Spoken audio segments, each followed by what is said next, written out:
Good morning class. I am Dr. Swati Saxena, your physiotherapy faculty at Indira Gandhi Institute of Paramedical Sciences, Munshiganj Amethi.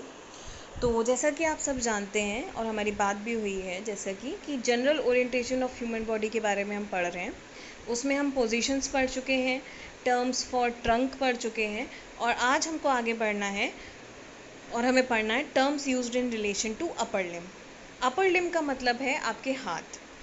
आपकी body में दो limbs होते हैं, upper limb और lower limb. Upper limb में आपके दोनों हाथ आते हैं और लोअर लिम्ब में आपके दोनों पैर आते हैं। तो आज हम ऐसे टर्म्स पढ़ेंगे जो कि हमारी अपर लिम्ब को डिफाइन करेंगे। ऐसे टर्म्स जो मेडिकल टर्मिनोलॉजीज़ हैं जो मेडिकल फील्ड में हम यूज़ करते हैं अपने अपर लिम्स को डिनोट करने के लिए। तो पहला हमारा टर्म है वेंट्रल और एंटीरियर। इसका मतलब है front part of the arm. मतलब जैसा कि आप इस डायग्राम में देख रहे हो, ये जो आगे का हथेली वाला हिस्सा है, हथेली जब आप एनाटॉमिकल पोजीशन में खड़े होते हो तो जो हिस्सा आपके हाथ का आगे की तरफ दिखता है, हथेली के ऊपर वाला हिस्सा, उस पूरे हाथ के पार्ट को हम बोलते हैं एंटीरियर सरफेस या फिर वेंट्रल सरफेस। जैसा कि इसमें लिखा भी है front part of the arm. तो ये जो front part of the arm दिखाई देता है एनाटॉमिकल पोजीशन में, उसको हम बोलते हैं एंटीरियर सरफेस और द वेंट्रल सरफेस। नेक्स्ट हमारा है डोर्सल और पोस्टीरियर सरफेस। तो इसका मतलब है back part of the arm, मतलब ये पीछे वाला पार्ट। मतलब जब हम एनाटॉमिकल पोजीशन में खड़े होंगे और पीछे की तरफ जो हाथ का हिस्सा दिखेगा, मतलब हथेली के पीछे वाला हिस्सा और उसके ऊपर का हिस्सा, उस पार्ट को हम posterior part of the arm बोलेंगे। नेक्स्ट है हमारा medial border. It lies along the little finger, medial border of four arm and arm. मतलब अगर हम मीडियल बॉर्डर की बात करें तो जैसा कि मैंने बताया था, मीडियल का मतलब होता है कोई भी ऐसी चीज़ जो मिड लाइन के पास में हो। तो मीडियल का मतलब है जब हम एनाटॉमिकल पोजीशन में खड़े होंगे तो हमारी जो सबसे छोटी उंगली है वो वाली उंगली हमारी मिड लाइन के ज़्यादा पास होगी कंपैरेटिवली टू थंब। अगर हम अंगूठे के कंपैरिजन में छोटी उंगली का प्लेस देखेंगे तो छोटी वाली उंगली मिड लाइन के ज़्यादा पास में होगी।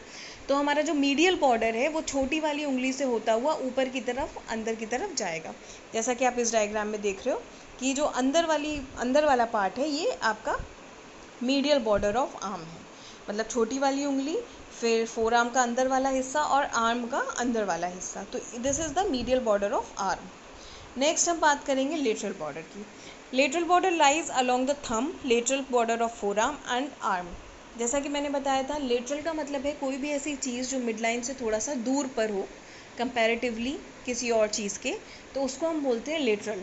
तो अगर हम अपर लिम्ब की बात करें, मतलब हम अगर हाथों की बात करें, तो जैसा कि मैंने अभी आपको बताया कि अगर हम छोटी वाली उंगली को थंब से कंपेयर करेंगे तो छोटी वाली उंगली मिड लाइन के ज़्यादा पास में होगी और थंब बाहर दूर की तरफ होगा। तो क्योंकि थंब बाहर की तरफ है, दूर है, इसलिए जो थंब वाली लाइन है, फोर आर्म के जो बाहर का हिस्सा है और आर्म का जो बाहर का हिस्सा है, ये आपके अपर लिम्ब का लेटरल बॉर्डर होगा, यानी बाहर का बॉर्डर होगा, क्योंकि वो मिड लाइन से दूर है। जैसा कि आप इस डायग्राम में देख रहे हो, ये लेटरल बॉर्डर आपको ऊपर दिख रहा होगा क्लियरली।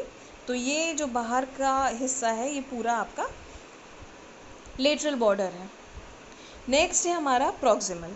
प्रॉक्सिमल का मैंने पहले भी बताया था, जो चीज़ आपके पास में हो, जो आपका जहाँ से कोई चीज़ शुरू हो रही है, रूट जो उसकी है, उस रूट के जो चीज़ पास में हो वो प्रॉक्सिमल है और उस रूट से जो चीज़ दूर हो वो डिस्टल है। पी से पास, पी से प्रॉक्सिमल। तो जैसा कि मैंने इसमें बताया था, जैसा कि आप इस हाथ में देख रहे हो कि आपका हाथ शोल्डर जॉइंट से शुरू होता है। तो शोल्डर जॉइंट के जो पास में चीज़ें होंगी वो प्रॉक्सिमल होंगी और शोल्डर जॉइंट से जो दूर होंगी चीज़ें वो डिस्टल होंगी।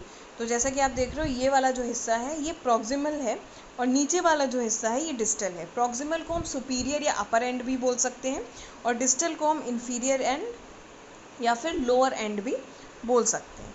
तो ये प्रॉक्सिमल है और ये लोअर एंड है। नेक्स्ट है हमारा palmar, part of the hand that is on the side of front of the palm. Palmar, जैसा कि मैंने आपको बताया था कि हाथ की हथेली जो होती है उसको हम पाम बोलते हैं। तो अगर पाम की साइड पे, हथेली की साइड पे जो भी चीज़ें होंगी उसको पाल्मर बोला जाएगा।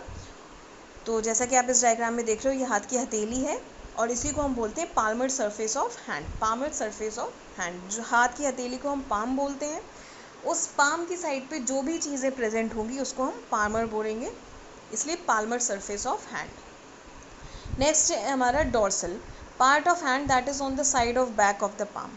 हथेली के पीछे वाले हिस्से को डॉर्सल सरफेस बोला जाता है। जैसा कि इस डायग्राम में आप देख रहे हो, ये जो पीछे का हिस्सा है ये डॉर्सल सरफेस है। हथेली के पीछे वाले हिस्से को हम डॉर्सल सरफेस बोलते हैं। तो हथेली के पीछे वाले हिस्से की तरफ जो भी चीज़ें होंगी उसको डॉर्सल बोला जाएगा। नेक्स्ट है हमारा फ्लेक्सर, तो aspect is front of upper limb. Flexor का मतलब है कि ऊपर का, जब भी हम अपर लिम्ब देखेंगे तो आगे का सरफेस जो हमको दिखाई देगा, जो अभी आपका एंटीरियर सरफेस था, उसी को हम फ्लेक्सर सरफेस भी बोलते हैं। अब फ्लेक्सर नाम इसलिए पड़ा है क्योंकि फ्लेक्शन एक मूवमेंट होता है जो हम आगे पढ़ेंगे। तो क्योंकि आगे वाला सरफेस फ्लेक्शन मूवमेंट करता है या फ्लेक्शन मूवमेंट में ज़्यादा यूज़ होता है या ज़्यादा उसका यूज़ दिखाई देता है, इसीलिए हमने उसका नाम फ्लेक्सर रखा हुआ है। तो जो आगे वाला सरफेस यानी कि एंटीरियर सरफेस जो है अपर लिम्ब का, वही आपका फ्लेक्सर एस्पेक्ट है। नेक्स्ट हमारा है extensor surface, aspect is back of upper limb. मतलब जो पोस्टीरियर सरफेस था आपके अपर लिम्ब का, वो ही आपका एक्सटेंसर सरफेस है। इसका भी नाम एक्सटेंसर सरफेस इसलिए है क्योंकि एक मूवमेंट होता है एक्सटेंशन। तो जब भी एक्सटेंशन होता है तो जो पोस्टीरियर सरफेस है उसका ज़्यादा यूज़ होता है, उसी की वजह से उसका नाम पड़ा है एक्सटेंसर। मूवमेंट्स हम अभी बाद में पढ़ेंगे जब हम अपने टर्म्स कंप्लीट कर लेंगे, बट अभी ये जानना ज़रूरी है कि फ्लेक्सर सरफेस कौन सा है और एक्सटेंसर सरफेस कौन सा है। तो आई होप आपको क्लियर हुआ होगा कि जो anterior surface of upper limb है, आगे का हिस्सा जो है वो हमारा है फ्लेक्सर सरफेस, और जो अपर लिम्ब का पीछे का हिस्सा है जिसको हम प्रॉक्सिमल या पोस्टीरियर या डॉर्सल सरफेस बोलते हैं, वही हमारा है एक्सटेंसर सरफेस। तो इसी के साथ हमारे लिम्ब, अपर लिम्ब के सरफेसेस एंड टर्म्स ख़त्म होते हैं। अगर किसी को कोई भी डाउट हो तो आप मुझसे पूछ सकते हो। बाकी आई थिंक आपको समझ में आ गया होगा। Thank you.